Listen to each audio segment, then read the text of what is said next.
Halo Sobat Kompa dimanapun kalian berada, apa kabar? Terima kasih buat Pangeran Brutal, Hana Official, Piang 76, Dunia Proyek YouTube, Argi Paras Jeniardi, Agus Salimajah, Keanu Mindra Sena, Sri Kandi, Aditya Mahendras, Sulman, Arianti Handayani, Akame Kawai, Anugrah Febri Saputra, Irwan Ernawan, Paza Sajah, PNK, Darkasi, Jeonatika, Dewi Sartika, dan Takia Putri.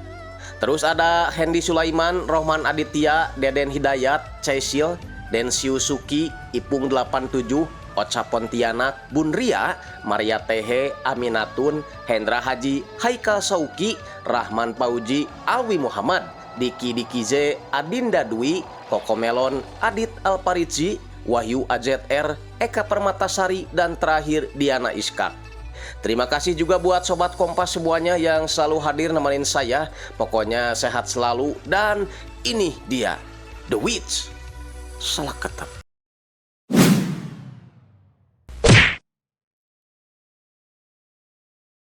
Di awal film kita diperlihatkan sebuah aktivitas perjudian di sebuah kasino terbesar di kota Seoul, di mana ada seorang pria bernama Lee Dong-jin yang sedang mengamati para pemain.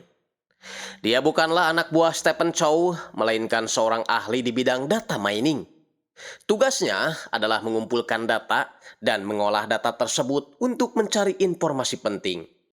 Dong-jin merupakan lulusan statistik, dan alasan kenapa dia memilih jurusan tersebut kita akan mengetahuinya nanti. Yang jelas, sekarang Dong-jin bekerja di Sign Solution, sebuah perusahaan konsultan yang memberikan solusi terkait bisnis. Kali ini, dia ditugaskan oleh atasannya untuk memberikan data statistik di sebuah kasino. Dan Dong-jin pastinya harus mengamati para penjudi, mulai dari latar belakang, jenis kelamin, usia, standar hidup, sampai berapa kali mereka mengunjungi kasino. Itu dia lakukan agar si penjudi tetap datang ke kasino meski hasilnya terus bocos. Seperti pria ini yang mengalami kekalahan yang sangat besar. 카지노 방문은 이번이 처음이거나 혹은 두 번째. 카포 뱅커 플레이어스 뱅커 8 페인 포인트, 심리적인 마지노선. Dong-jin memberi isyarat kepada petugas wanita untuk mengajak pria itu menikmati hidangan gratis sampai memberikan kupon hotel VIP yang dapat dia gunakan saat mengunjungi kasino lagi.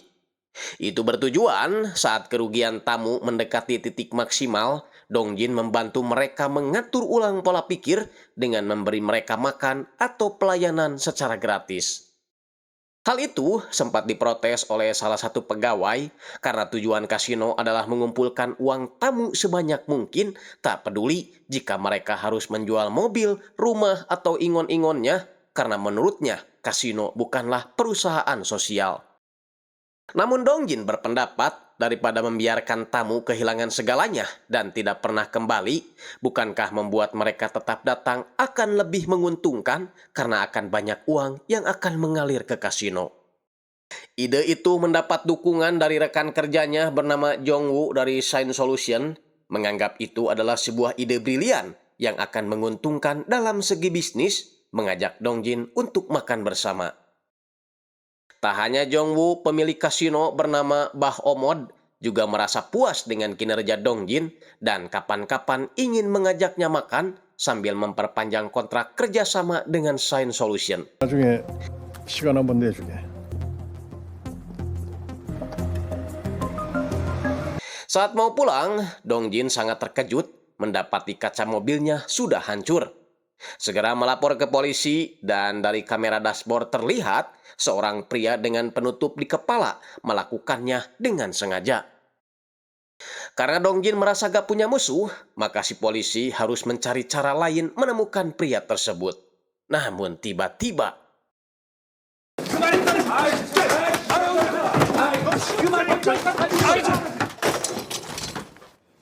melihat sifat kedua orang yang ribut disertai ada bulu anjing di baju mereka, Dong-jin bisa menebak kalau mereka tinggal serumah dan mungkin saja bersaudara.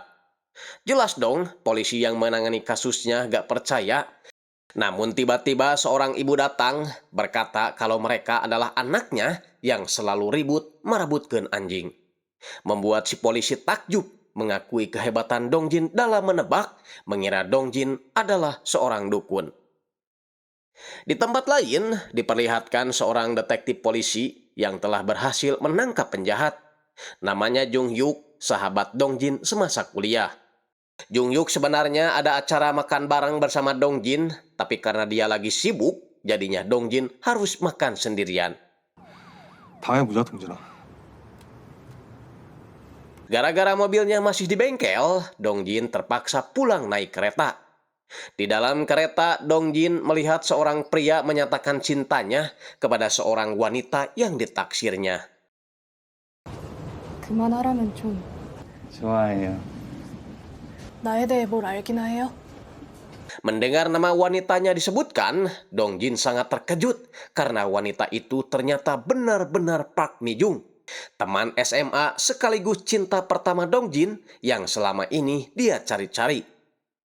Dongjin sempat gak percaya dengan perkataan ibunya kalau mereka ditakdirkan bersama maka mereka akan dipertemukan lagi. Dan hari ini ucapan itu nyata meski Dongjin masih merasa ini adalah mimpi. Nah, sebelum lanjut, kita akan flashback dulu ke belakang saat Dongjin masih duduk di bangku SMA. Di mana saat itu bisa dikatakan kalau Dongjin adalah seorang kutu buku. Itu terlihat saat murid lain memanfaatkan waktu istirahat dengan bermain dan jajan, Dongjin malah husu membaca buku. Kadang-kadang dia dipaksa bermain bola oleh teman-temannya, dan di saat itulah Dongjin melihat Mi-jung, wanita cantik yang selalu menyendiri di pinggir lapang. Usut punya usut, alasan murid-murid lain menjauhi Mi-jung karena Mi-jung dianggap sebagai biang kerok terjadinya hal-hal aneh di sekolah ini. Tapi hal itu tak mengurangi rasa ketertarikan Dongjin terhadap Mi-jung. Itu terbukti saat Dongjin selalu curi-curi pandang terhadap Mi-jung. Suatu hari, saat turun hujan, Mi-jung lupa tak membawa payung. Lalu seorang pria bernama Jung Hwan menawarkan berbagi payung dengannya. Mi-jung sempat menolak, tapi Jung Hwan terus memaksa hingga akhirnya mereka pulang bareng. Saking perhatiannya, Jung Hwan dengan cekatan menghalangi cipratan air dari mobil bus yang akan mengenai Mi-jung. Namun, setelah berpisah di persimpangan jalan, tiba-tiba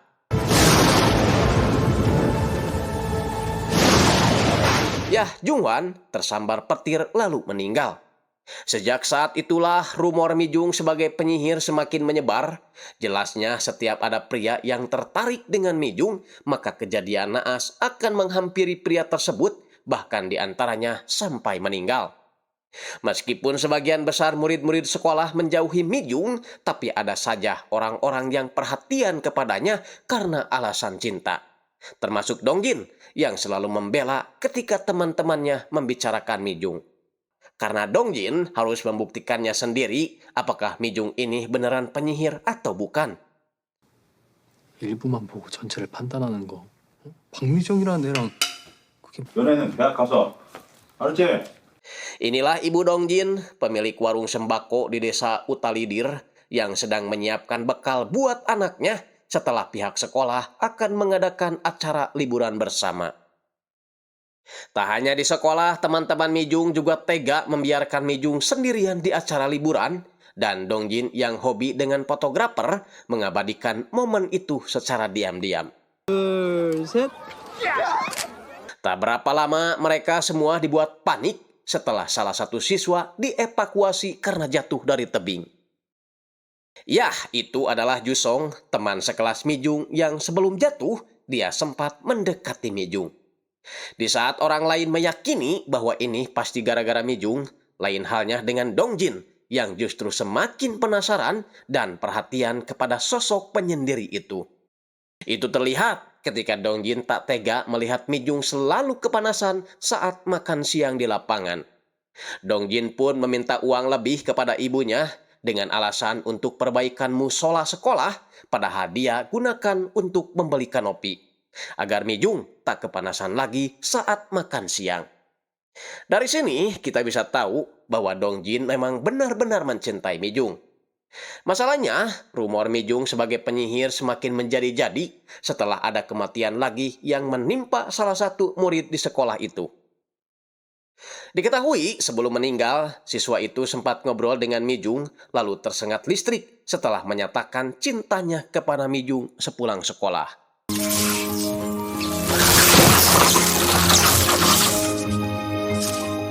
Kejadian itu terjadi setelah ujian nasional, sehingga Mijung memutuskan untuk meninggalkan sekolah karena dia sudah tak tahan lagi disebut sebagai wanita sihir.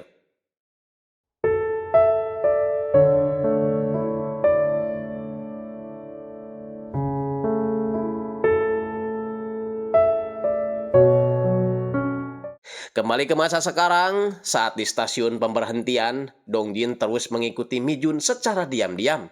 Ingin tahu kehidupannya sekarang setelah momen-momen kelam menimpanya sewaktu sekolah. Meskipun tak mungkin untuk menyapa, tapi setidaknya dia jadi tahu tempat tinggal Mijung serta kebiasaannya ngasih makan kucing jalanan.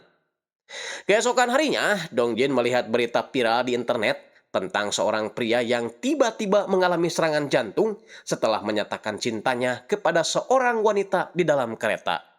Membuat Dongjin kaget karena kutukan Mijung masih berlaku sampai sekarang.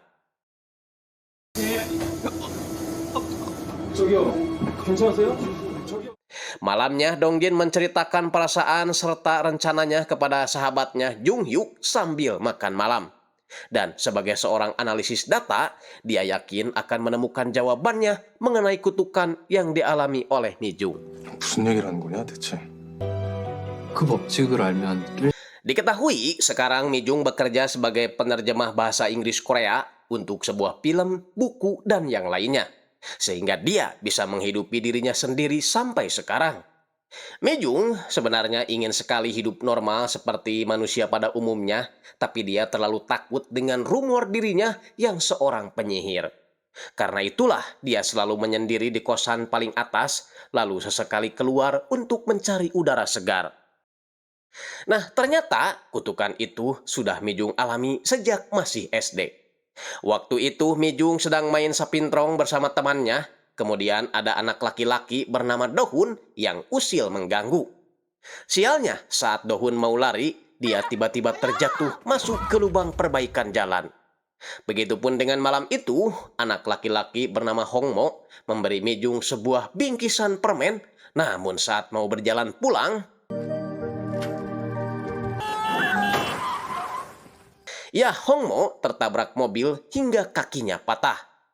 Beranjak SMP, Mijung selalu rutin datang ke gereja, dan di sana dia mulai menyukai seorang pria yang merupakan kakak kelasnya bernama Ik-jung. Mereka ngobrol, namun tak berapa lama ketika Ik-jung akan memberi buku panduan bahasa Inggris tiba-tiba.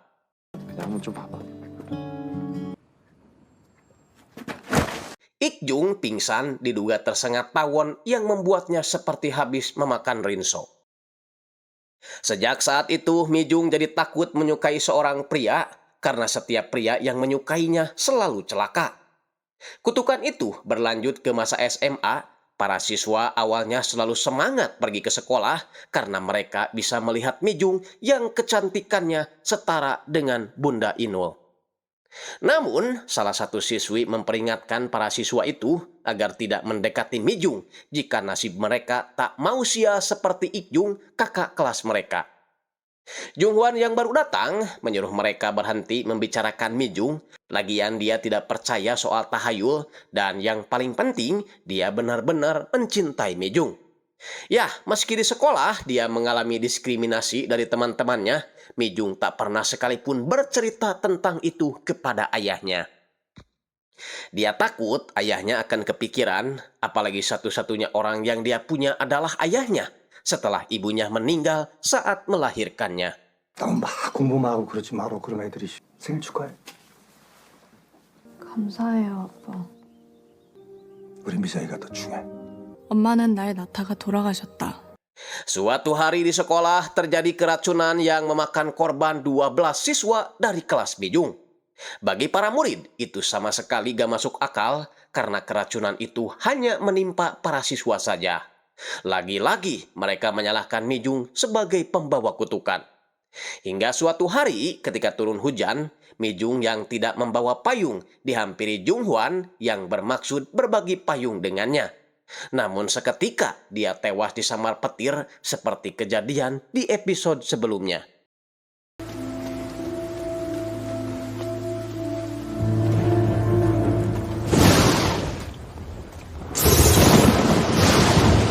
Mijung benar-benar merasa bersalah kalau saja Jung Hwan tak bertemu dengannya hari itu, mungkin sekarang Jung Hwan masih hidup.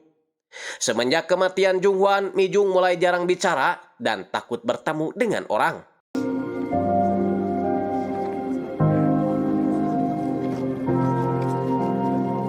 Bahkan ketika Jusong menawarkan minuman saat karya wisata, Mijung dengan tegas menolak dan tak mau diajak bicara. Lalu, tak berapa lama setelah itu, Mijung sempat berpikir kalau dia memang benar-benar pembawa sial. Baru lahir saja, dia sudah membuat ibunya sendiri meninggal. Tapi tetap saja, dia tak mau menceritakan kegelisahannya itu kepada ayahnya karena dia tidak mau membebani sang ayah yang sedang bekerja keras memenuhi kebutuhan mereka berdua. Singkatnya, Mijung sekarang udah duduk di kelas 3 dan sedang menjalani semester akhir. Dia didekati oleh seorang siswa bernama Sang Ho yang mengaku menyaksikan ketika Mijung pulang dengan Jung Hwan waktu itu. Dia lalu memberi pesan agar Mijung tak terlalu memikirkan kejadian itu, kalaupun yang harus disalahkan adalah hujan dan petir, kenapa mereka berbuat usil seperti itu. 그냥 그때 죽을 운명이었나 보지. 박미정 아니야? 그런 거 같은데? 하필 정확하게 거기 떨어진 벼락을 탓하라고. 네가 뭘 한다고 화를 내. Namun, saat Sang Ho menyusul untuk mengatakan cinta kepada Mijung, tiba-tiba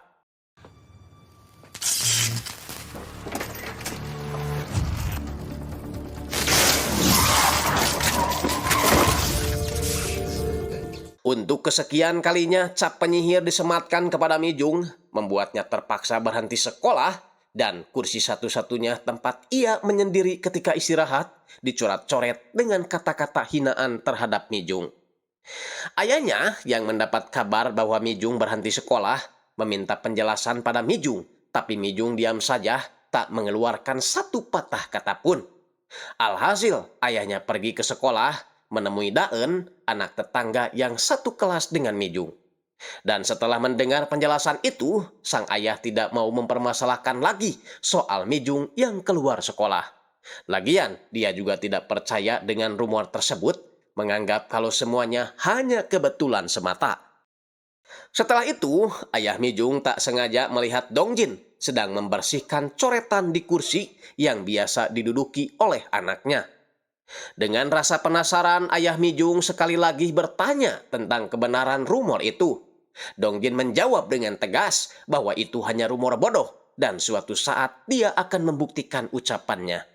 하지만 조금만 있으면 어떻게든 찾아내야죠. Ayah Mijung sangat suka sekali dengan jawaban tersebut, berharap Dongjin bisa segera menemukan apa yang ingin dia ketahui dari Mijung. Dikira setelah keluar sekolah rumor itu akan hilang ditelan waktu, tapi nyatanya tidak, di mana hampir semua warga desanya mengetahui kabar tersebut. Membuat sang ayah sangat murka kepada orang-orang yang menyebut anaknya seorang penyihir. Ibu Dongjin juga mengetahui hal itu karena dia juga tinggal di desa yang sama. 그 발은 우리 미정이 이름 그 가벼운 입에 올리지 마. Singkatnya, para murid SMA Midong merayakan kelulusannya termasuk Dongjin. Di mana saat pulang, Dongjin berniat ingin memberi Mijung bunga sebagai tanda lulus di rumahnya. Tapi keduluan oleh Daen yang menaruh rapot Mijung serta bunga di depan rumahnya. Alhasil, Dongjin pun pergi saat Mijung keluar mengambil rapot yang ditaruh Daen tadi. Senang karena ternyata dia juga lulus meski sempat tidak berangkat sekolah berhari-hari setelah ujian nasional.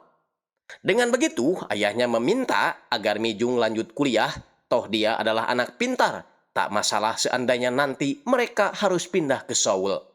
Yang penting, Mijung punya masa depan dan bisa melupakan semua rumor yang selama ini menghantuinya. Naasnya, nasib baik belum juga menghampiri Mijung. yang mana saat dia lagi membantu ayahnya panen kentang di ladang, tiba-tiba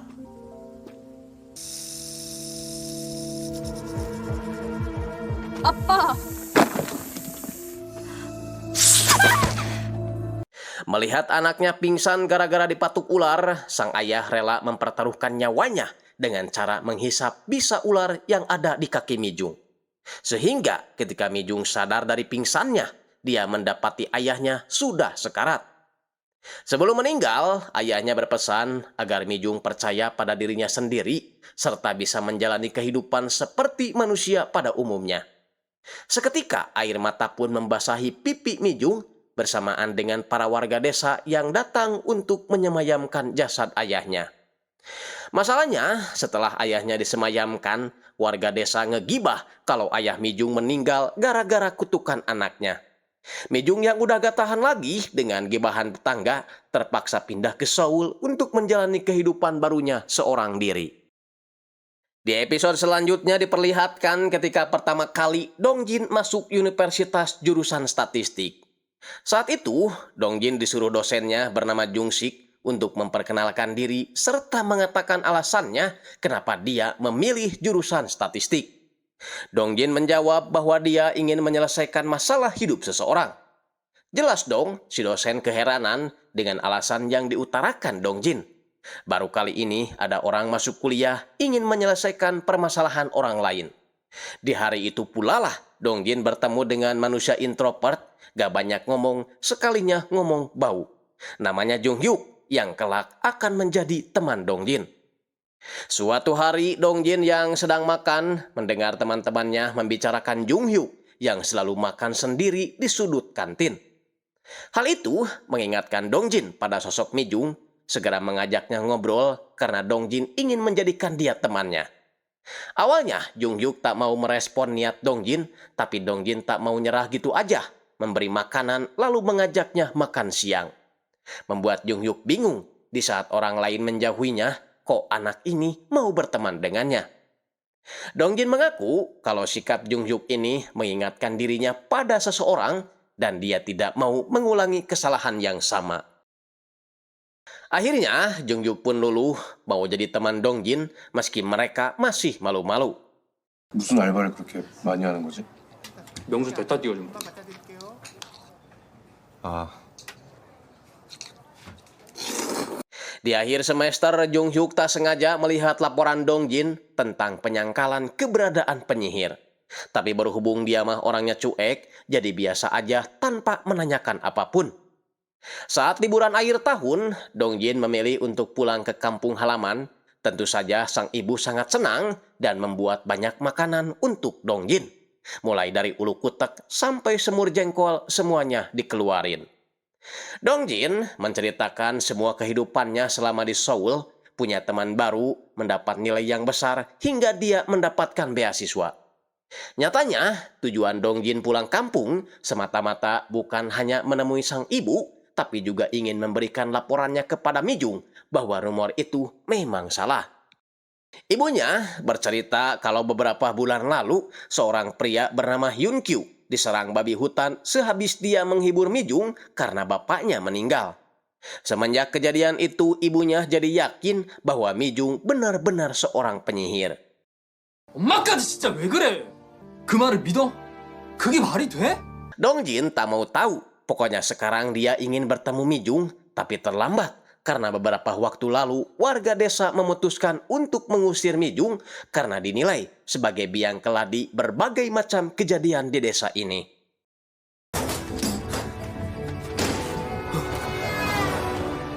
Yah, benar saja, rumah Mijung telah kosong, tak ada seorang pun di sana. Kecewa karena usahanya selama ini membuat laporan hanya sia-sia saja.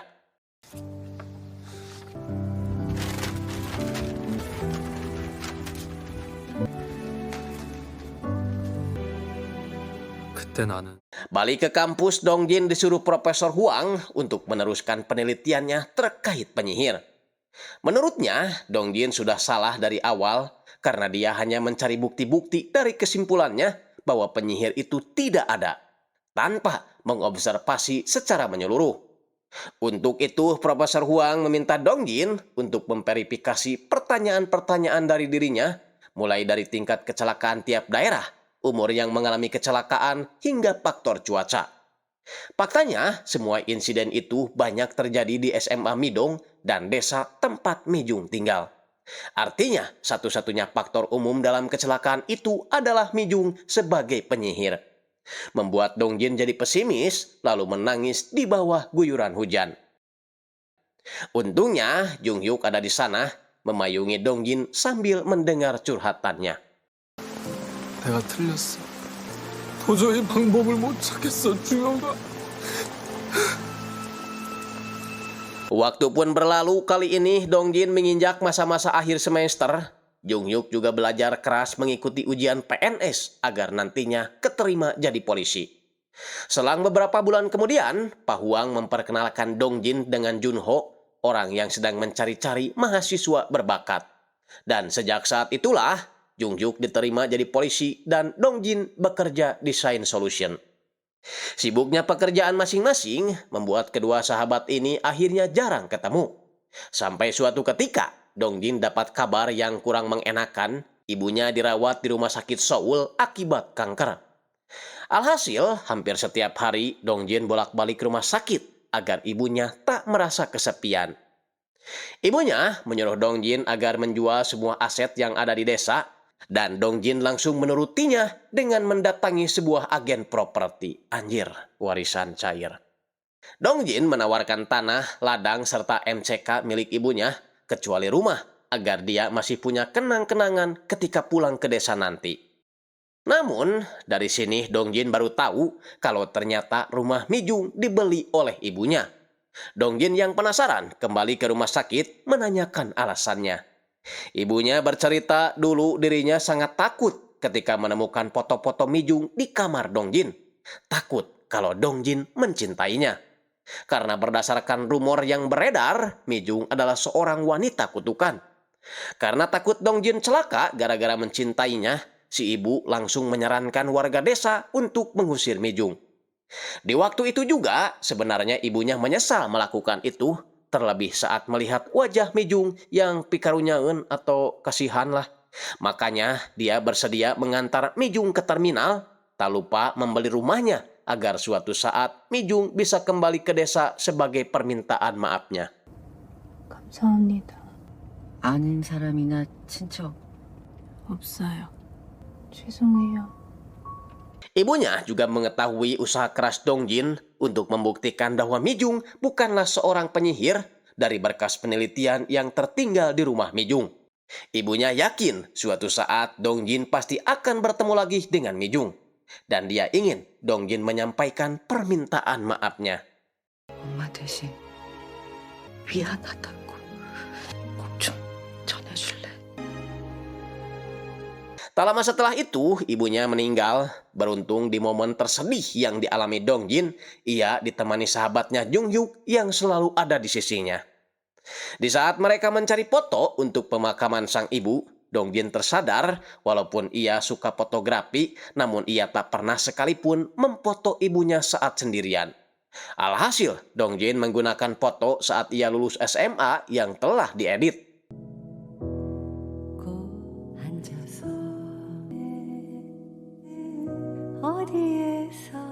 Selesai upacara pemakaman, Dongjin menemukan berkas penelitiannya yang dulu tertinggal di rumah Mijung, tersimpan rapih di rumah ibunya. Sehingga dia bersemangat kembali untuk membuktikan bahwa Mijung bukanlah seorang penyihir. 그녀가 마녀가 아니라고 주장하는 내 오류 투성이의 통계를 Namun karena skripsinya dinilai salah, Dongjin dibantu rekan-rekan kerjanya menemukan variabel yang mempengaruhi pola seseorang mendapat insiden kecelakaan, agar di kemudian hari dia bisa mencegahnya. Sementara Mijung yang baru menyelesaikan pekerjaannya sebagai penerjemah bahasa, ditelepon oleh sahabatnya bernama Yunsil. Setelah ngobrol panjang lebar, Mijung untuk pertama kalinya mengungkapkan keinginannya pergi ke suatu tempat. Yunsil tentu senang mendengarnya. Lagian Mijung juga perlu refreshing, jangan terlalu mengisolasi diri yang setiap hari hanya ditemani bebegig atau orang-orangan sawah yang dibuat menyerupai orang tuanya. 하지만 나는 괜찮다. 괜찮지? 정말 우리 괜찮은 거지? Siang harinya Yunsil marah-marah kepada pria gondrong yang selalu menerima jasa terjemahan. Karena hasil kerja Mijung tidak diterima oleh pria itu, padahal Mijung sudah susah payah mengerjakannya sampai larut malam. Beda halnya dengan Dongjin yang memutuskan untuk resign dari Shine Solution demi bisa melanjutkan misinya, membuktikan kalau Mijung bukanlah penyihir. Jongho yang gak mau Dongjin pergi, rela memberikan separuh gajinya bila ada klien, asalkan Dongjin mau bertahan. Dongjin menjawab bahwa alasannya pergi bukanlah soal gaji, melainkan dia tidak mau menyesal gara-gara tidak memenuhi janjinya kepada Mijung, ayah Mijung, dan juga ibunya. Membuktikan bahwa Mijung bukanlah penyihir. Membuat Jongho tak bisa lagi menahan Dongjin. Langkah pertama, Dongjin harus pindah ke dekat kosan Mijung agar dia bisa mengamati kebiasaan Mijung setiap hari. Tapi masalahnya, kosan yang diinginkan Dongjin sudah ditempati orang lain bernama Sungmin. Awalnya Dongjin kesulitan menukar kamar kosannya dengan Sungmin. Tapi bukan Dongjin namanya jika ia harus menyerah begitu saja, apalagi dia adalah seorang lulusan statistik. Dongjin mulai sering mengirimkan makanan, membantu membersihkan sampah, serta kali-kali memberi Sungmin hadiah. Akhirnya Sungmin luluh, bersedia menukar kamar kosannya, apalagi Dongjin berjanji akan membayar biaya kosan Sungmin selama 3 bulan serta menanggung biaya pindahan.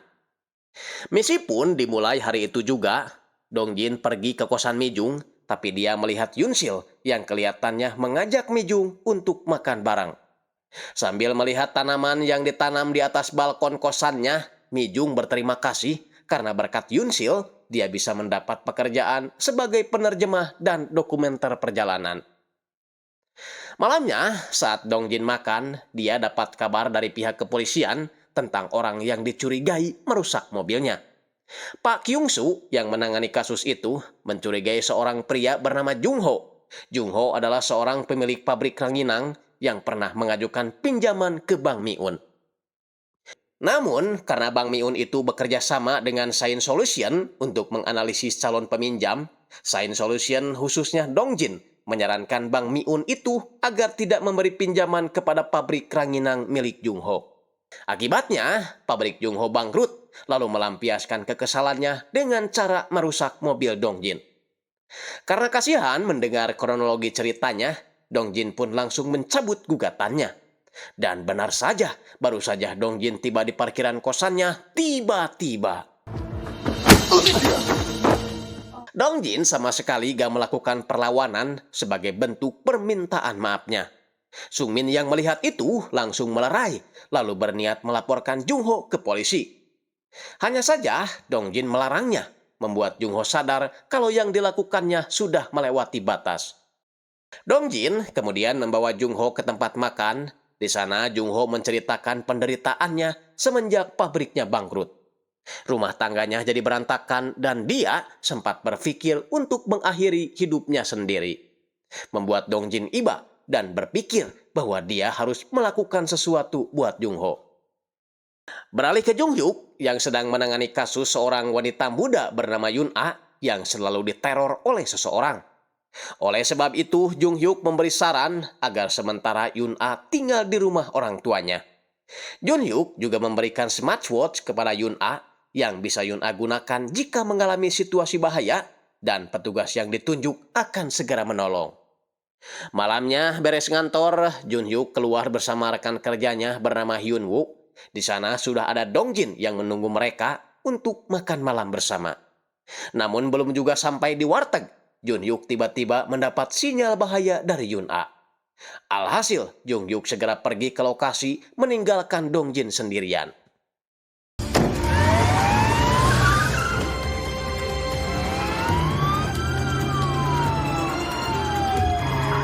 Sialnya, Junghyuk terlambat melihat Yun-a sudah terluka parah dan langsung dibawa ke rumah sakit. Hal itu membuat orang tua Yun-a kecewa, menyalahkan Junghyuk yang dinilai lambat dalam menangani kasus. Jadinya, Junghyuk merasa bersalah, kecewa terhadap dirinya sendiri. Balik lagi ke Dongjin, di mana keesokan harinya dia menemui Bah Omod, bos kasino yang sempat menjadi kliennya dulu. Meminta bantuan agar Bah Omod bersedia memberikan pekerjaan pada Junho. Terserah Bah Omod lah, mau dijadiin supir ke kekeset ke, yang penting Junho dapat duit. Dan karena Bah Omod sudah percaya dengan Dongjin, dia pun berjanji akan memberikan pekerjaan yang layak buat Junho. Beralih ke Mijung yang ternyata punya rutinitas tersendiri, selalu keluar dini hari, tepatnya pukul 2:30 pagi. Selain menghindari keramaian, dia juga suka memberi makan pada kucing-kucing jalanan, tak sadar dengan Dongjin yang selalu memperhatikannya. Dongjin memang tidak main-main dengan misinya ini. Dia sengaja pulang ke desa untuk mengidentifikasi kutukan yang bermula dari desa mereka tinggal dulu.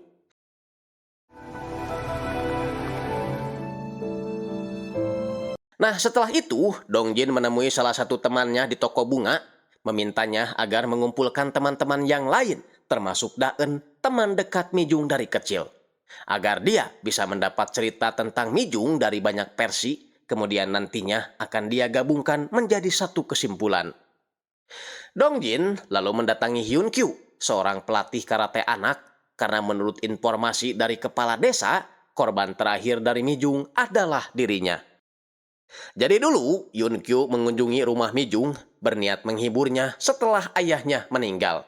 Itu pun tak lama, kira-kira 12 menitan, dia langsung pulang lagi, dan saat itu juga dia langsung diserang babi hutan yang sedang gabut.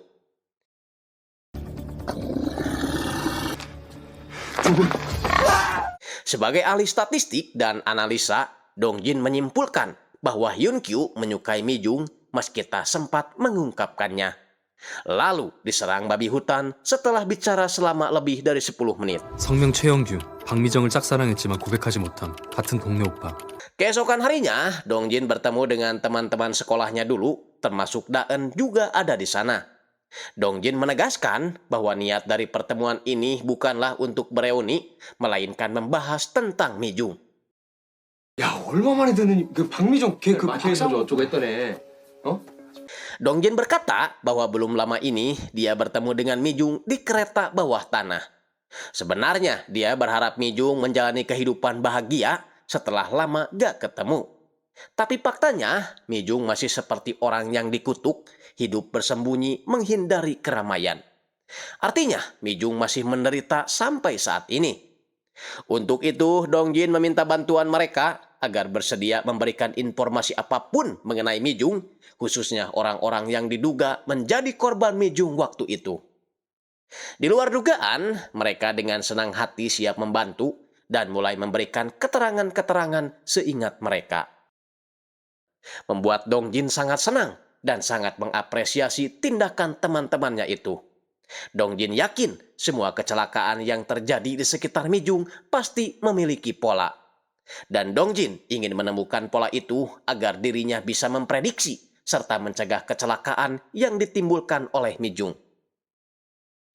Besoknya, Dongjin pergi ke sekolah, dan karena Daen menjadi salah satu guru di sana, Dongjin bisa dengan mudah mendapatkan akses masuk ke sekolah lamanya untuk mengumpulkan data kecelakaan yang melibatkan Mijung dulu. 빅데이터.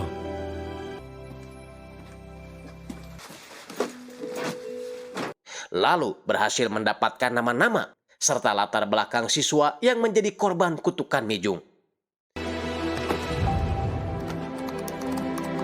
2009년과 2013년 이동고에는 단 한 건의 사고 2010년 사고자 14명, 사망 2012년 사고자 5명, 사망 1명. Dengan begitu, Dongjin pun mendatangi orang-orang yang dimaksud, mulai dari Dohun, bocah SD yang dulu pernah masuk ke lubang got karena caper saat Mijung main sapintrong.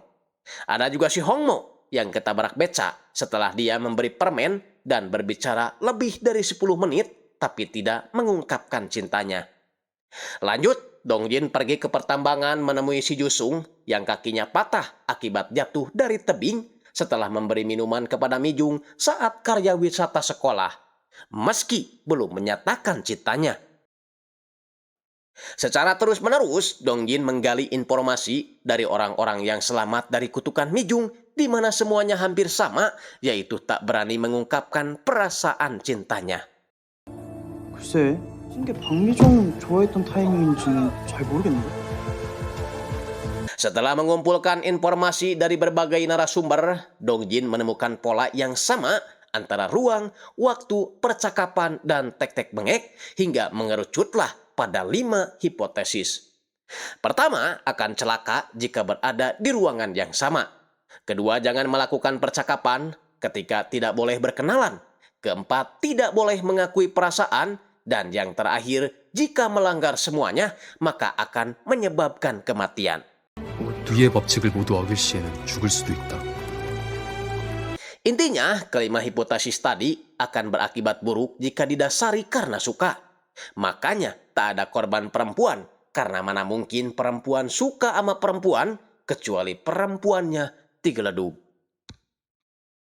Tak berapa lama Daen datang mengungkap penyesalannya selama ini. Jadi dulu, Daen merasa cemburu ketika melihat Mijung ngobrol bareng dengan Ikjung, pria yang dicintainya sejak orok. Dan untuk melampiaskan kemarahannya, dia tega menyebarkan rumor bahwa Mijung adalah seorang penyihir. Sekarang dia sangat merasa bersalah sekaligus menyesal dengan perbuatannya di masa lalu. Berharap Dongjin menyampaikan permintaan maafnya jika suatu hari dia bertemu dengan Mijung.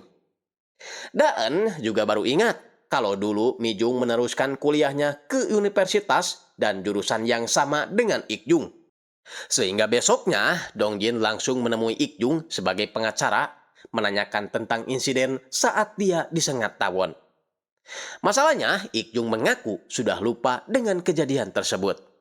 Lanjut, Dongjin menemui si Hyun Chol, petugas bioskop yang terkena serangan jantung seusai menyatakan cinta kepada Mijung saat di kereta. Hyun Chol bercerita bahwa Mijung selalu datang ke bioskop saat 1:30 malam saat sedikit orang-orang yang nonton, bahkan hanya dia seorang. Hyun Chol selalu mengamatinya hampir setiap hari, hingga lama-lama dia menyukainya. Anehnya, mengapa Hyun Chol tidak mati padahal dia melanggar semua aturan hipotesis yang Dongjin buat. Sekilas, Dongjin tak sengaja melihat papan dada si Hyun Chol. Yang tertera nama panggilannya yaitu Komar. Artinya, Mijung hanya mengetahui nama panggilannya saja, bukan nama asli. Fakta itu merubah hipotesis yang Dongjin buat, jadi orang yang mencintai Mijung akan celaka jika Mijung mengenalnya serta tahu nama asli orang tersebut. 그녀가 이름을 알면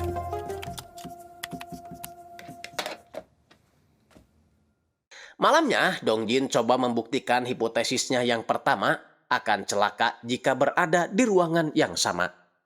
Dongjin mengukur jarak kamar kosannya dengan balkon Mijung dan ternyata hanya berjarak sekitar 8 meter. Artinya, Dongjin akan celaka jika Mijung berada di balkon tempat tinggalnya. Lalu tiba-tiba,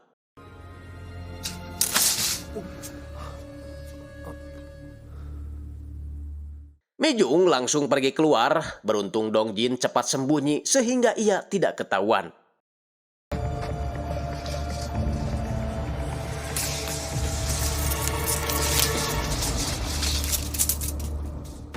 Setelah di luar, Mijung terpikir untuk jalan-jalan di balkon, melihat indahnya malam saat turun salju.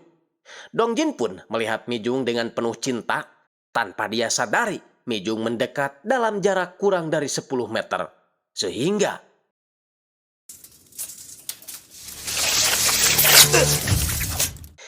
dengan kecelakaan itu, Dongjin langsung mundur menjauh dan seketika dia menyadari jika hal itu terjadi karena dia dan Mijung berada dalam jarak 10 meter. Dongjin pun mengubah hipotesis pertamanya, meskipun tidak berada di ruangan yang sama, tapi kalau jaraknya masih 10 meter, maka tetap akan celaka.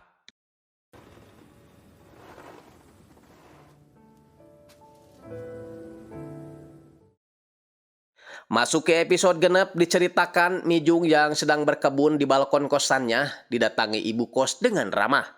Mijung mengira kalau uang sewa kosnya akan dinaikkan, tapi rupanya si ibu kos bermaksud menjodohkan Mijung dengan keponakannya. Mau nolak takut diusir, mau langsung nerima takut muka ponakannya kayak batu baterai. Untungnya Yunsil keburu datang. 왜 숨어? 좀! Yunsil meminta Mijung untuk tidak mendengarkan perkataan bibinya tadi, anggap aja sebuah lelucon. 여기만 오면 왜 이렇게 릴렉스 되는지 몰라. 언니, 라면 우리 끓여줄까? 라면 가게 할까? Di tempat lain, Yun A masih terbaring di rumah sakit dan Jung Hyuk yang masih merasa bersalah terus meminta maaf pada ibu Yun A. Untungnya, ibu Yun A sudah legowo dengan apa yang terjadi. Yang penting Jung Hyuk bisa segera menangkap pelakunya. Jung Hyuk pun langsung pamit karena kebetulan dia sudah berhasil melacak keberadaan penjahat itu. 휴대폰 켜는 순간 위치 확보됩니다. 그 SM3 차량 수배 내리고. Di lain sisi, pria gondrong yang menerima jasa terjemahan ini bermaksud resign karena tujuannya dari awal dia hanya ingin menguliahkan anaknya. Dan sekarang dia memberitahu Yunsil bahwa ada seseorang yang menunggunya di sebuah kafe. 야, 너 아까 어떤 이가 찾아왔던데? 목소리가 아주 좋던데. Ya, itu adalah Dongjin yang bermaksud mencari informasi tentang Mijung sekaligus memberikan hasil penelitiannya selama ini. Dongjin mengaku melakukan ini hanya ingin membantu Mijung mengembalikan kehidupannya secara normal. Yunsil tentu saja senang karena itu yang diharapkan Yunsil selama ini, ada seseorang yang mampu mengeluarkan Mijung dari sifat menyendirinya. Dengan begitu, Yunsil dengan senang hati menceritakan persahabatannya dengan Mijung dari awal. Suatu hari di Universitas Hankook, Yunsil memperkenalkan diri sebagai ketua jurusan bahasa Inggris dan pada saat itulah Yunsil melihat Mijung selalu memakai pakaian yang tidak mencolok pandangan orang-orang. Meskipun begitu, tetap saja para pria yang melihatnya banyak yang terpesona dengan kecantikannya. Konon, alasan Mijung masuk Universitas Hankook karena dia ingin menepati janjinya kepada Ik-jung untuk masuk ke universitas yang sama. Sialnya, baru juga ketemu, Mijung langsung patah hati setelah melihat Ik-jung bareng dengan seorang perempuan yang diduga pacarnya. Karena perempuan itu terlihat cemburu melihat Mijung dan Ik-jung saling sapa. Tak berapa lama, seorang pria bernama Yundong menghampiri Mijung bermaksud meminta nomor ponselnya. Tapi Mijung meninggalkannya karena Mijung tahu bahwa Yundong sepertinya menyukainya. Buktinya, saat akhir semester, Yundong sengaja ingin satu kelompok dengan Mijung, kemudian mengajaknya nonton bioskop, tapi malah ini yang terjadi. Kejadian demi kejadian terus terjadi di sekitar kampus, sehingga rumor Mijung sebagai penyihir pun mulai menyebar ke seantero kampus. Namun yang paling membuat Mijung sakit hati adalah orang yang menyebarkan rumor itu adalah Ik-jung, orang yang selama ini dicintainya. 남자 새끼가 이쪽 더럽게 가서 신입생 박미정이랑도 연락해? 아무 일도 없었고 너 진짜 걔가 어떤지 몰라서 그래.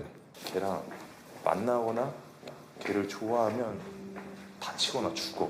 Mijung yang cantik memang menyita perhatian banyak pria, tak terkecuali dosen sastra Inggris ini yang mengungkapkan cintanya saat Mijung menyelesaikan ujian.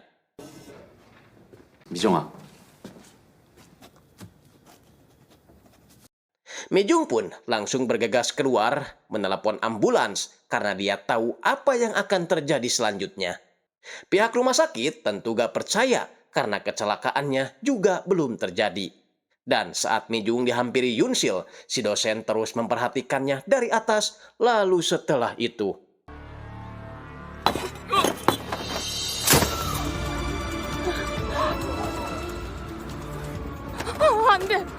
Karena merasa bersalah, Mijung pun akhirnya mengundurkan diri dari kampus, lalu tinggal sendirian di wilayah yang akan dibongkar. Karena menurut Mijung, ini adalah tempat yang paling cocok buatnya menjalani kehidupan tanpa ada orang-orang di sekitarnya. Meskipun Mijung tak mau dikasihani, tapi Yunsil tetap mencemaskannya, sengaja meninggalkan nomor HP-nya. Siapa tahu suatu saat Mijung akan memerlukannya.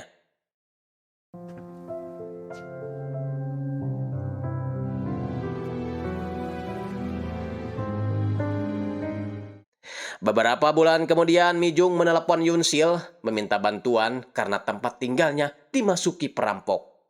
Yunsil pun datang sambil marah-marah karena Mijung yang keras kepala ingin tinggal sendirian di daerah kumuh tersebut. 너 경찰에 신고는 했어? 그러니까 왜 다 쓰러져가는 동네에 살아? 그래야만 혼자 살 수 있으니까. Yunsil pun segera membawa Mijung ke sebuah kosan milik bibinya, dan sejak saat itu Yunsil menganggap Mijung sebagai adiknya sendiri. Berdasarkan cerita Yunsil, Dongjin langsung pergi ke kampus mengukur jarak dari tempat si dosen jatuh ke tempat Mijung berdiri. Dia yakin si dosen sempat menyatakan cintanya. 미정이는 정 교수와 같은 공간? 미정이와 당연히 대화도 주고받았. 정 교수가 미정이에게 사랑을 고백했을까요? Tak lama kemudian datang seorang pria mengaku dia jatuh dari motor setelah menawarkan tumpangan kepada Mijung lalu menyatakan cintanya. Untungnya pria itu belum memperkenalkan diri sehingga dia masih bisa selamat. Lanjut, Dongjin mencari informasi dari Yundong, pria yang jatuh dari tangga setelah mengajak Mijung pergi ke bioskop. Hanya saja, mengajak nonton film bukanlah termasuk menyatakan cinta sehingga Yundong masih selamat. Dongjin berkata bahwa dia telah selesai dengan hipotesisnya, tinggal dia menguji peraturannya sendiri. Jelas saja Yunsil melarangnya karena itu sangat berbahaya. Tapi Dongjin tak peduli, yang penting dia akan terus berusaha menyelamatkan Mijung dari kesedihan. Suatu hari, Dongjin melihat seorang kurir minimarket mengantarkan kebutuhan Mijung setiap harinya. Dongjin pun langsung kepikiran ingin melamar jadi kurir biar bisa bertemu Mijung setiap mengantarkan barang. Tapi ketika pemilik minimarket melihat ijazahnya, dia langsung kaget karena prestasi pendidikannya sangat luar biasa. Jadinya, pemilik minimarket minder tak mau memperkerjakan Dongjin sebagai kurir. Namun, karena Dongjin memaksa, lagian dia hanya akan mengantarkan barang pada hari Selasa saja, pemilik minimarket pun akhirnya bersedia menerimanya. Inilah momen yang Dongjin tunggu-tunggu, yakni melihat Mijung dari dekat.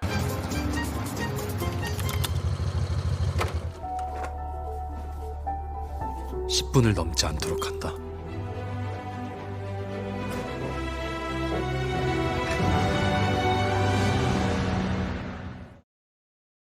Sebelum lanjut ke episode selanjutnya, agar menyambung ke adegan berikutnya, kita uraikan terlebih dahulu aktivitas yang selalu Mijung lakukan. Setiap hari Selasa setelah sarapan, Mijung selalu meregangkan otot tubuhnya di balkon kosannya.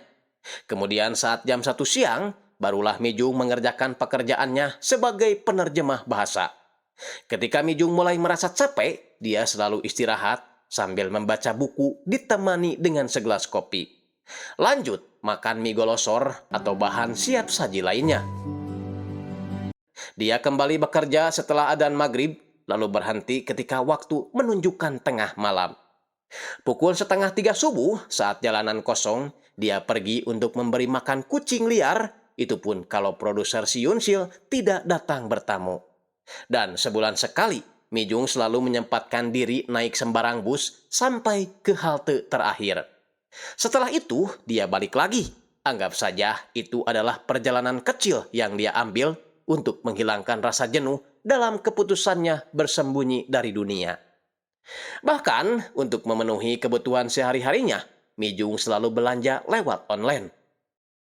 Nah sekarang, Dongjin mencoba menjadi kurirnya, mengantar barang yang Mijung pesan, sekalian menguji peraturan hipotesisnya. 간다. Setibanya di kosan, Dongjin mencoba ngobrol, pura-pura memeriksa barang belanjaan hanya untuk mengulur waktu. 라면 5개들이 그리고 식빵, 양파망 확인 완료했습니다. 혹시 빠진 물건이 있나요? 여기. Ya, setelah Dongjin menjauh dari radius 10 meter dan ngobrol kurang dari 10 menit, ternyata tak ada apa-apa yang menimpa dirinya. Untuk memastikannya lagi, dia berkali-kali datang ke kosan Mijung kurang dari 10 menit dan hasilnya tetap selamat. Hingga suatu hari, dia memberanikan diri untuk diam di depan pintu kosan lebih dari 10 menit. Dan inilah yang terjadi.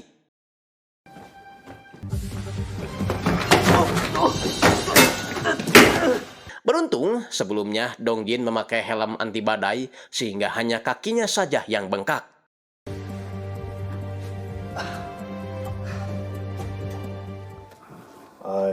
Dengan begitu, Dongjin menambahkan lagi hipotesanya, jika dia berada dalam radius 10 meter dan diam lebih dari 10 menit, maka dia akan celaka. Di kesempatan berikutnya, setelah sembuh dari cedera, Dongjin kembali mengantarkan pesanan Mijung. Dan karena Dongjin sudah tahu tak boleh dekat lebih dari 10 menit, dia pun siap-siap pergi setelah mendapatkan uangnya. Masalahnya, Mijung ingin membayar pesanannya menggunakan kartu. Tapi karena Dongjin tak membawa mesinnya, Mijung kembali masuk untuk mengambil uang cash dan itu membutuhkan waktu yang cukup lama. Sehingga setelah menerima uangnya, Dongjin buru-buru keluar agar tidak melanggar peraturan. Lalu...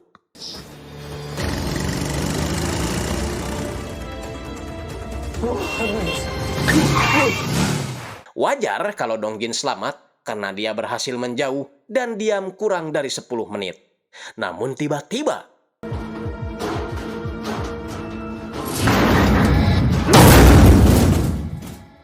beruntung dia selamat meskipun masih bingung kenapa dia tetap celaka padahal dia tidak melanggar 2 peraturan hipotesisnya. Sehingga dia menduga ada variabel lain yang dia langgar dan setelah dianalisis dia yakin peraturan yang dia langgar adalah berapa banyak dia bicara. Setelah agak mendingan, Dongjin kembali bekerja dengan perlengkapan yang lebih safety.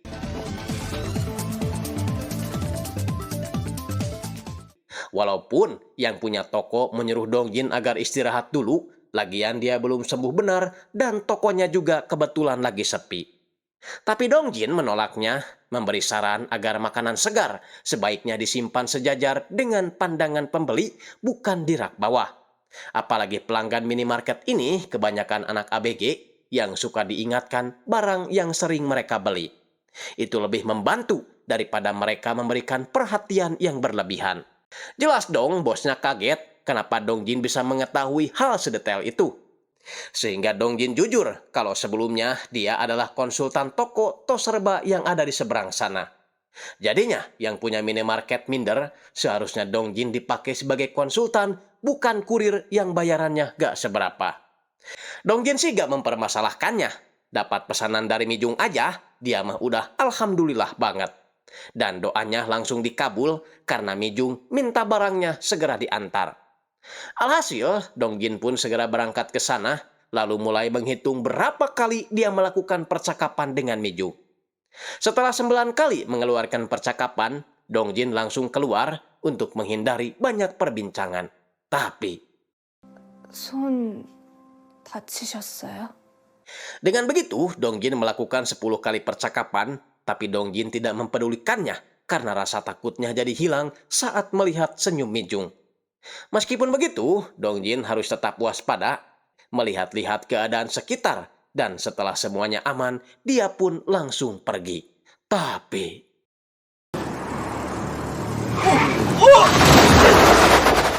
ya, hipotesisnya ternyata benar. Jika melakukan 10 kali percakapan atau lebih, maka dia akan celaka. Lagi-lagi Dongjin kembali masuk rumah sakit dan Yunsil yang menjenguknya langsung protes, mengancam tidak mau temenan lagi sama Dongjin jika Dongjin masih memaksakan menguji hipotesisnya. Karena lambat laun Dongjin pasti akan mati. Tentu saja Dongjin tak peduli, toh dia udah melangkah sejauh ini. Kagok edanin aja sekalian. Singkatnya, di akhir bulan, Dongjin melihat Mijung akan siap-siap pergi. Dongjin pun siap-siap mengikutinya, ingin tahu apa yang Mijung ingin lihat.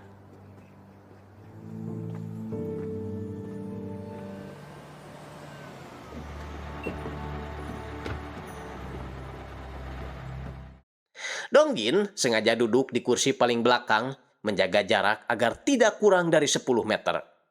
Masalahnya, saat di jalan pulang, ada seorang lansia yang tidak mendapat kursi, sehingga Mijung mempersilahkan lansia itu duduk di kursinya, biar dia yang pindah ke belakang.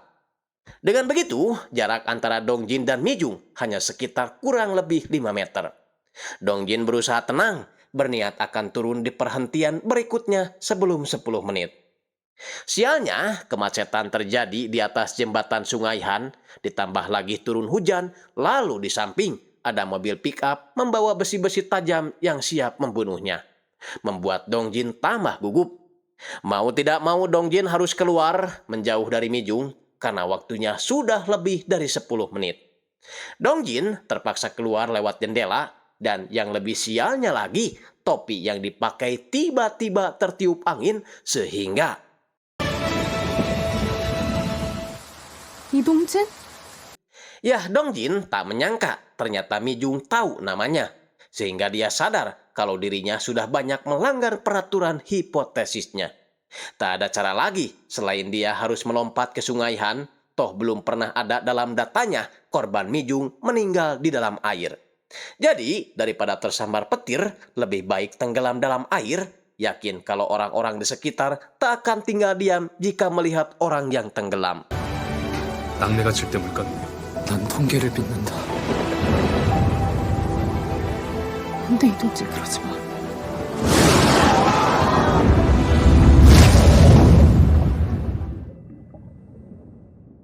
Pertanyaannya, kenapa Mijung bisa tahu nama Dongjin? Rupanya, di masa sekolah dulu, Mijung sudah menyadari bahwa Dongjin selalu memperhatikannya. Saat melakukan upacara penghormatan terakhir buat mendiang Junghwan, Mijung sebenarnya kesal terhadap murid lain yang tidak terlalu peduli dengan acara tersebut. Beda halnya dengan Dongjin yang terlihat sedih, membuat Mijung lega, setidaknya ada satu siswa yang empati terhadap Junghwan. Semenjak itu, Mijung pun selalu diam-diam memperhatikannya dan kadang-kadang mata mereka gak sengaja bertemu. Termasuk saat mengikuti acara karya wisata musim gugur, sebenarnya Mijung tahu bahwa Dongjin sedang memotretnya.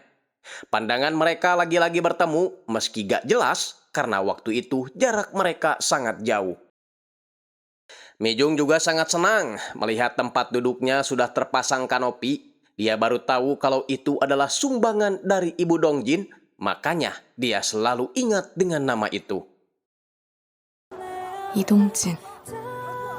Mijung juga suka merasa terhibur ketika melihat Dongjin main bola selalu konyol dan tampak ceria. Hingga ketika dia memutuskan untuk keluar sekolah, dia menyadari ada seseorang yang memperhatikannya. Yakin bahwa itu adalah Dongjin.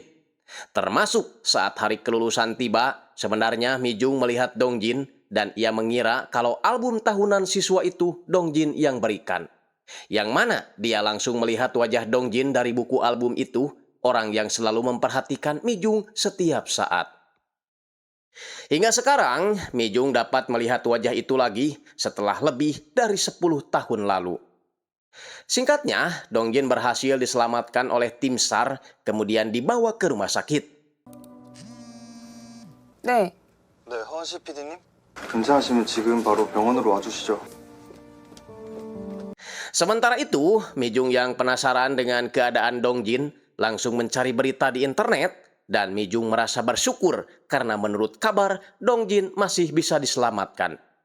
Dongjin sendiri yang baru siluman langsung menjelaskan perkembangan penelitiannya kepada Junghyuk yang datang menjenguk. Meski Junghyuk tak terlalu antusias karena dia lebih mengkhawatirkan keadaan Dongjin. Tak berapa lama Yunsil datang, marah-marah karena Dongjin tak mau mendengarkan sarannya.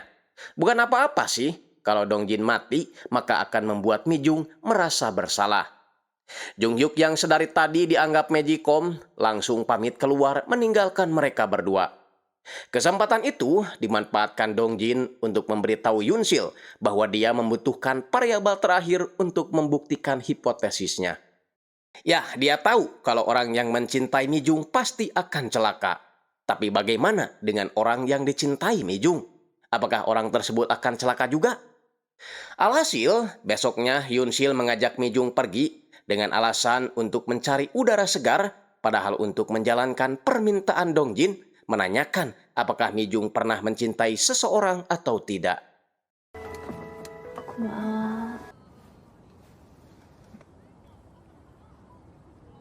Obrolan itu didengar langsung oleh Dongjin lewat telepon yang disambungkan Yunsil. Mi-jung mengaku kalau cinta pertama dia adalah Ik-jung karena mereka sering bertemu saat pergi ke gereja. Suatu hari saat Mi-jung ke apotek membeli obat nyamuk untuk ayahnya, dia tak sengaja bertemu dengan Ik-jung yang sedang membeli obat epilepsi.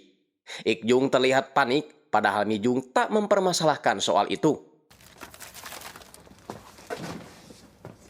Hingga suatu hari saat Ik-jung akan pergi ke Seoul melanjutkan pendidikannya, Ik-jung sempat memberikan buku kunci bahasa Inggris kepada Mi-jung biar Mi-jung bisa lebih mudah belajar serta mengikutinya kuliah di Hankuk. Namun tiba-tiba Mi-jung yang khawatir sempat ingin memberikan obat epilepsi buat Ik-jung, tapi takutnya Ik-jung tersinggung dan Mi-jung lebih baik diam saja pura-pura gak tahu penyakitnya. Sejak saat itu, Mi-jung gak bertemu lagi dengan Ik-jung. Sampai beberapa tahun kemudian, mereka kembali bertemu saat Mi-jung meneruskan pendidikannya di Universitas Hankuk. Mi-jung mengucapkan terima kasih karena buku catatan yang Ik-jung berikan waktu itu sangatlah membantu dirinya. Namun Ik-jung mengaku tak ingat soal buku itu, apalagi alasan Ik-jung menemui Mi-jung saat itu hanya ingin memberitahu bahwa Universitas Hankuk banyak dihuni oleh alumni dari desa mereka berdua. Sehingga Mi-jung bisa dengan mudah menemukan orang yang bisa membantu Mi-jung saat berada di Seoul.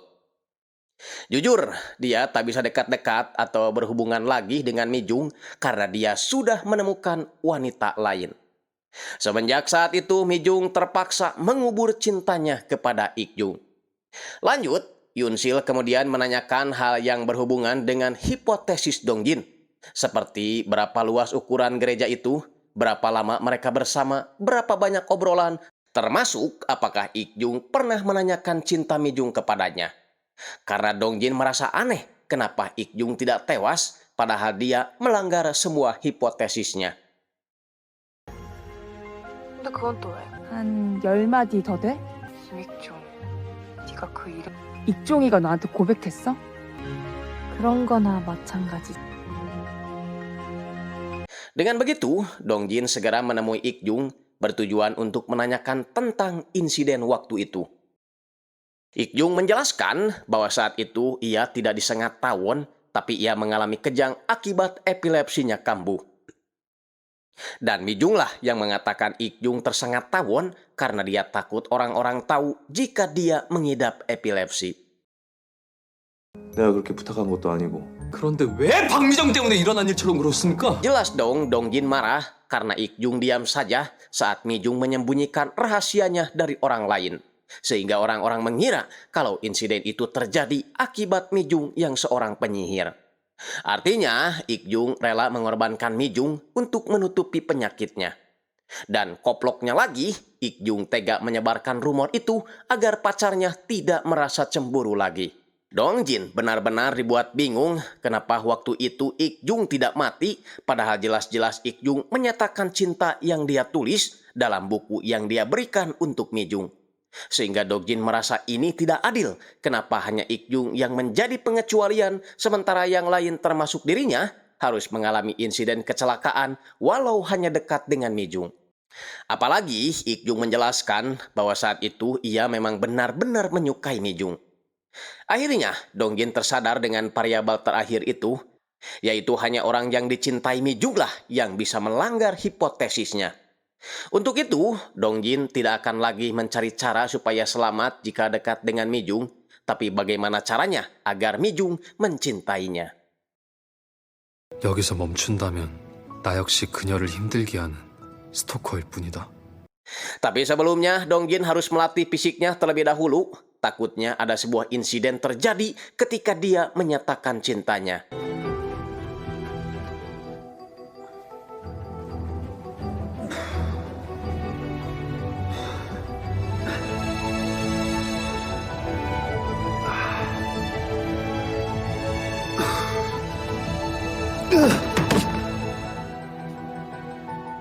Tak lupa mengirim pesan perpisahan kepada Jung Hyuk, menyatakan bahwa dia akan menemui Mi-jung dan melanggar semua peraturan.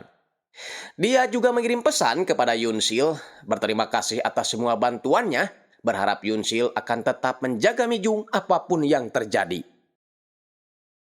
Setelah itu, Dong Jin berjalan ke kosan Mi Jung sambil memperhatikan lokasi sekitar untuk yang terakhir kalinya. Membayangkan orang-orang yang pernah hadir di kehidupan Dong Jin selama berada di Seoul, takutnya Dong Jin tak bisa melihat mereka lagi karena apa yang akan dilakukannya 50% lebih sama saja dengan mengantarkan nyawanya sendiri. Tiba di kosan, dia pun membunyikan bel, mengaku sebagai kurir. Jelas dong, Mi Jung kaget, ternyata kurir yang selama ini datang ke kosannya adalah Dong Jin. Mi Jung mulai khawatir, takut terjadi apa-apa setelah Dong Jin menemuinya. Dong Jin berkata bahwa selama ini dia ingin membantu melepaskan Mi Jung dari kesendiriannya. Mi Jung tambah bingung saat Dong Jin memberikan sebuah hadiah yang dititipkan teman-teman di desanya untuk Mi Jung, sambil mengatakan bahwa selama ini ada sesuatu yang ingin dia katakan, tapi tidak hari ini. Sebelum keluar, Dong Jin berpesan agar Mi Jung melakukan apa yang selalu ingin Mi Jung lakukan, karena semua yang terjadi bukanlah kesalahan Mi Jung. Dong Jin sebenarnya menyadari bahwa ia telah melakukan lebih dari 10 obrolan, namun Dong Jin seakan tak peduli. Lagian semua peraturan itu Dong Jin yang buat. Yang terpenting, Dong Jin harus yakin setelah ini dia harus selamat dari hal-hal yang membuatnya bisa celaka. Dan tinggalkan Dong Jin, kita kembali ke Mi Jung yang membuka hadiah dari Dong Jin berupa sebuah flash disk di mana di dalamnya terdapat foto-foto rumah Mi Jung sewaktu di desa. Dan itu membuat Mi Jung tersenyum, teringat saat-saat indah waktu dia dan ayahnya menggoreng cimol di rumah tersebut. Tak hanya itu, terdapat juga sebuah video Daeun mengucapkan terima kasih karena Mi Jung sudah menerjemahkan buku-buku internasional yang selalu dia baca. Daeun juga menyampaikan permintaan maafnya karena dulu dialah yang menyebarkan rumor murahan itu, berharap Mi Jung menemukan kembali nama baiknya. Membuat Mi Jung sangat terharu. 잠깐 떠돌다 끝날 얘기였을지도 멀리 떠돌더라. 정말 미안해, 미정아. 친구들을 항상 웃게 만들어주는 아이였어. Kita beralih ke Jung Hyuk dan Hyun Woo yang berhasil menemukan pelaku penganiayaan terhadap Yun A. Secara bersamaan, pesan dari Dong Jin masuk ke ponsel Jun Hyuk yang ditinggal di dalam mobil. Si penjahat yang melihat kedatangan Jun Hyuk segera kabur dan Hyun Woo yang sudah menunggu di belakang gedung siap untuk menangkapnya.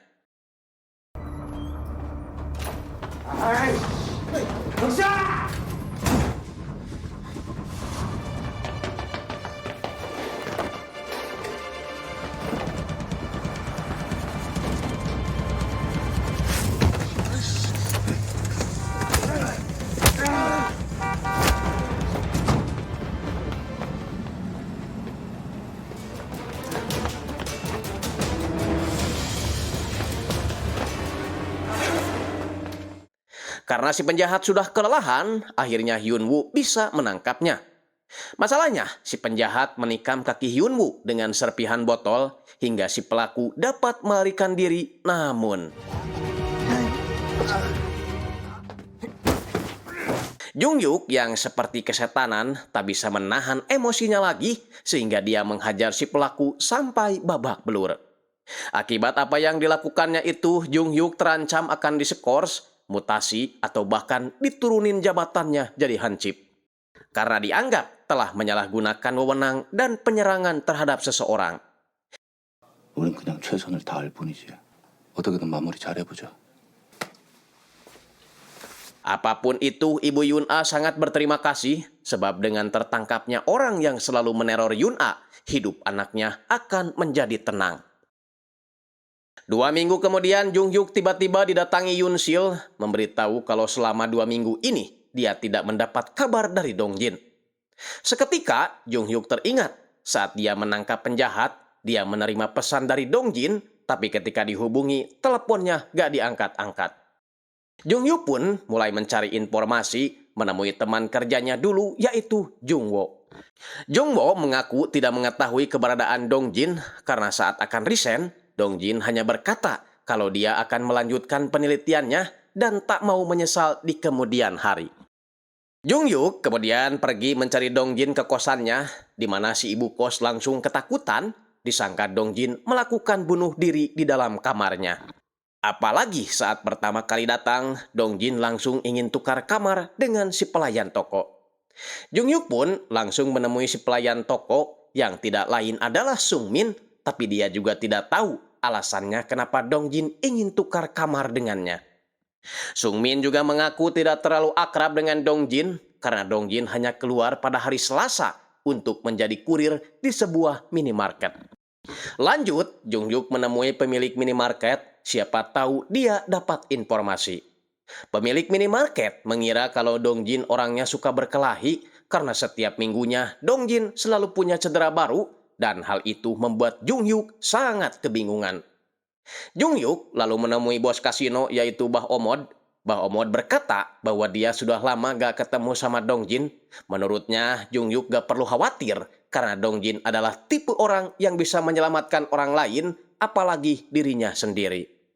Bah Omod justru balik titip pesan jika Jung Hyuk bertemu dengan Dong Jin, dia ingin mengucapkan terima kasih karena berkat Dong Jin dia jadi punya supir kepercayaan, si Jung Ho, orang yang menghajar Dong Jin waktu itu. Belum mengerti dengan info-info yang dia dapatkan dari orang-orang sekitar, Jung Hyuk memutuskan balik ke kosan Dong Jin, membuka komputer tapi tak menemukan sesuatu di dalamnya. Hanya saja, Jung Hyuk tersadar dengan buku-buku yang ada di rak terdapat banyak pembatas buku. Dan setelah dibuka satu persatu, pembatas buku itu tertuju ke arah nama penerjemah bernama Park Min-jung. Lalu tiba-tiba,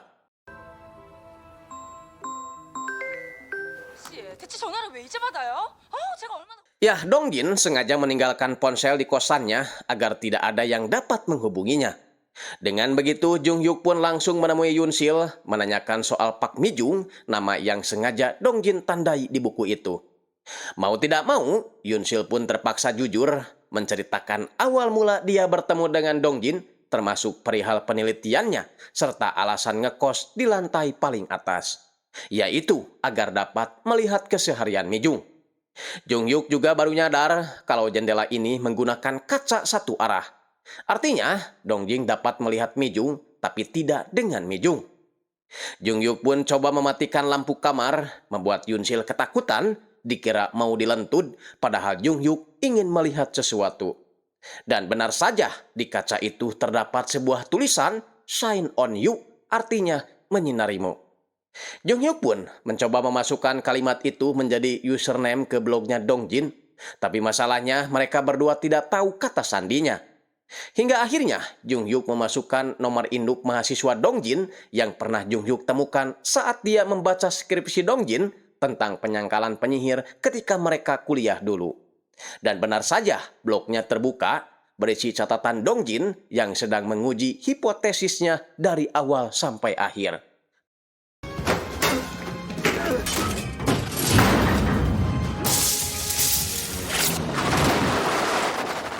Jung Hyuk tak menyangka jika Dong Jin melakukan penelitiannya sampai sejauh ini, curiga kalau Dong Jin udah jadi pocong alias meninggal. Untuk itu Jung Hyuk menelepon Hyun Woo agar memeriksa setiap mayat yang dia temukan, takutnya salah satunya adalah Dong Jin. Jung Hyuk berpendapat kalau Mi-jung harus tahu apa yang dilakukan Dong Jin selama ini. Karena mungkin terlalu kelelahan, Yoon Sil tak sadar tidur di bawah lantai. Dan saat situasi lagi sepi-sepinya, tepat jam 2.30, alarm berbunyi. Jung Hyuk langsung melihat ke arah kaca, terlihat Mi-jung bersiap akan keluar. Dia pun mengikutinya hingga ke tempat Mi-jung suka memberi makan kucing. Lalu ia menguji hipotesis Dong Jin dengan cara mendekati Mi-jung kurang dari 10 meter dan berbicara lebih dari 10 kali percakapan. Nah, di sela-sela obrolan, Jung Hyuk sempat mengatakan bahwa orang-orang akan mati saat mereka mendekati Mi-jung dan Jung Hyuk mempercayai itu. Lalu setelah Jung Hyuk meninggalkan Mi-jung, ya, Jung Hyuk baru nyadar kalau hipotesis yang Dong Jin buat itu tidak hanya diperuntukkan untuk Mi-jung saja, tapi juga buat dirinya. Dan Jung Hyuk mengakui kalau hipotesis yang Dong Jin buat sangatlah sempurna. Jadinya, Jung Hyuk tahu syarat utama dari hipotesisnya adalah semuanya akan terjadi kepada orang-orang yang mencintainya. Sedangkan Yoon Sil yang baru terbangun, iseng-iseng melihat catatan Dong Jin terkait kecelakaan yang berhubungan dengan Jung Hyuk, di mana orang-orang yang diselamatkan Jung Hyuk ataupun yang mendekati Jung Hyuk semuanya mengalami kecelakaan. Sehingga Yoon Sil tahu kalau takdir Jung Hyuk sama dengan Mi Jung, yakni manusia yang dikutuk. Sehingga Yoon Sil berlari keluar menghampiri Jung Hyuk, menjelaskan apa yang baru dia ketahui. 이동진 씨가 왜 김준혁 씨에게 단서들을 남겼는지 주격 씨도 알고 있는 거죠? Nah, rupanya Jung Hyuk juga sudah mengetahui kutukan yang ada di dalam dirinya sejak lama, karena setiap ada wanita yang mencintainya selalu saja celaka. Makanya keesokan harinya Jung Hyuk sengaja datang ke rumah sakit untuk meminta maaf kepada Yoon A. Tapi Yoon A merasa kalau itu bukanlah kesalahan Jung Hyuk, sambil melihat jari Jung Hyuk yang sedari tadi menghitung percakapan mereka. Toh sebelumnya Dong Jin pernah datang menemuinya, menjelaskan semua tentang penelitiannya.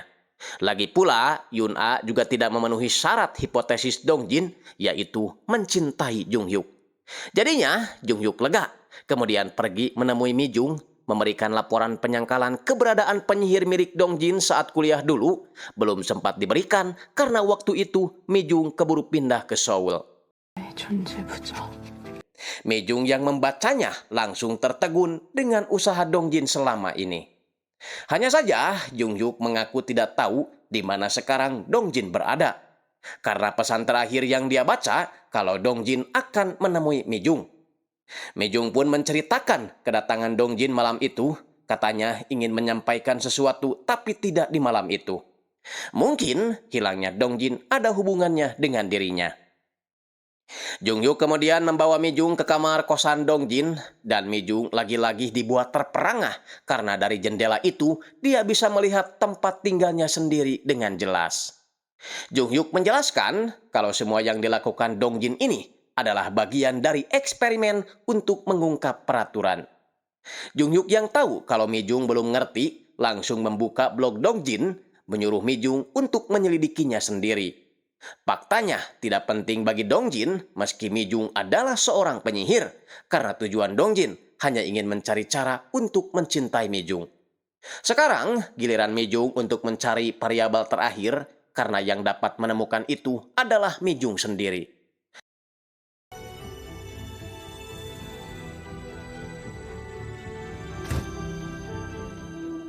Alhasil, Mi Jung pun membaca blog tersebut dari awal hingga akhir, sampai pada akhirnya Mi Jung yang melihat tulisan Shine on You di kaca jendela membuatnya tersadar bahwa Dong Jin lah yang selama ini telah menyinarinya. Dan sekarang tinggal giliran Mi Jung, apakah dia bersedia menyinari Dong Jin atau tidak. Singkatnya, Yoon Sil mendatangi Jung Hyuk di tempat kerjanya, marah-marah karena Jun Hyuk telah memberitahu semua tentang Dong Jin kepada Mi Jung, yang membuat Mi Jung sekarang ikut-ikutan menghilang. Namun, Jung Hyuk menjelaskan apa yang dia lakukannya itu sesuai kehendak yang dapat dia pertanggungjawabkan. Berhubung Jung Hyuk senasib dengan Mi Jung, sehingga dapat mengetahui apa yang Mi Jung rasakan. Jung Hyuk yang merasa kalau Yoon Sil tertarik dengannya, langsung menghindari percakapan jarak dekat dengan Yoon Sil, karena dia tak mau Yoon Sil celaka dengan melanggar peraturan yang ditemukan Dong Jin. Jadi sebenarnya Dong Jin sudah tahu sejak lama bahwa Jung Hyuk seorang penyihir sama seperti Mi Jung. Tapi Dong Jin terus menjalani pertemanan karena dia tidak mau Jung Hyuk terus hidup dalam kesendirian. Dan semua itu Jung Hyuk ketahui ketika dia membaca penelitian Dong Jin. Namun, meskipun sudah mengetahui bahwa Jung Hyuk adalah penyihir atau orang yang dikutuk, Yoon Sil tetap tidak mau menjauh dari Jung Hyuk karena Yoon Sil sudah ketibanan lope. Masalah Mi Jung yang hilang, Jung Hyuk sudah meyakini jika ia pergi ke Austria menemui Dong Jin yang sebenarnya ada di sana. Karena sebelumnya, Hyun Woo sudah memberi kabar tentang hal itu. Yang terpenting sekarang, mereka harus mencari variabel terakhir untuk menyelesaikan masalah kutukan. Ya, ternyata Mi Jung kini berada di Austria untuk mencari Dong Jin yang dia yakini ada di sana juga.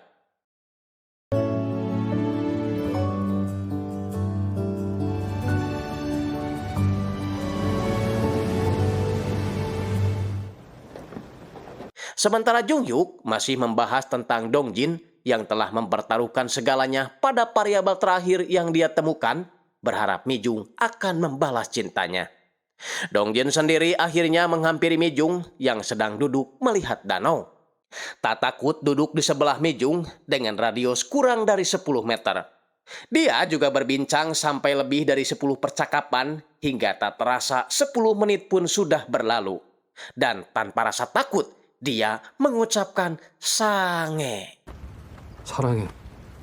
Seketika awan hitam mulai nampak dan petir mulai terdengar. Hanya saja Dong Jin tak mau memaksa, Mi Jung tak perlu menerima jika Mi Jung tak mencintainya. Setelah mengungkapkan perasaannya, Dong Jin pun hendak pergi, tapi 잠깐만 이동재. Mi Jung berkata bahwa selama dia mempelajari data yang Dong Jin buat, Mi Jung akhirnya mengetahui sesuatu yang tidak Dong Jin temukan. Menurutnya, semua orang yang menyukai dirinya mengalami kecelakaan setelah menjauh darinya. Tapi saat mereka bersamanya, justru tidak terjadi apa-apa. Mi Jung pun menemukan variabel terakhir yang belum Dong Jin temukan, yaitu perasaan dan sikap. Perasaan Mi Jung harus menerima cinta Dong Jin, dan sikap Dong Jin jangan pernah meninggalkan Mi Jung. Sehingga saat itu juga Mi Jung mengungkapkan perasaan cintanya kepada Dong Jin, dan seketika langit pun kembali cerah tanpa ada suara petir. 나도 널 사랑해.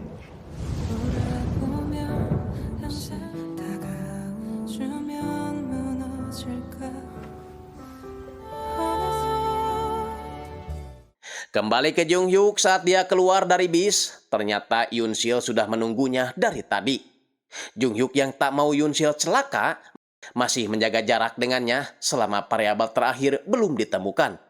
Yoon Sil yang kesal dengan sikap Jung Hyuk yang terus menjaga jarak dengannya mencoba peraturan terakhir, mengungkapkan perasaan sukanya terhadap Jung Hyuk sambil pergi menaiki bis. 내가 미쳤지 진짜. 그걸 왜 몰라? Jung Hyuk yang gelisah tiba-tiba menerima pesan dari Dong Jin tentang variabel terakhir, bahwa Jung Hyuk jangan pernah meninggalkannya.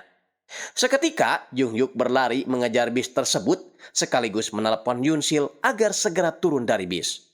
Beruntung mereka bisa bertemu di waktu yang tepat sehingga kutukan Jung Hyuk tidak mencelakai Yoon Sil. Dan mereka juga akhirnya akan mencoba menjalin cinta untuk mematahkan kutukan dalam diri Jung Hyuk sepenuhnya. Tamat.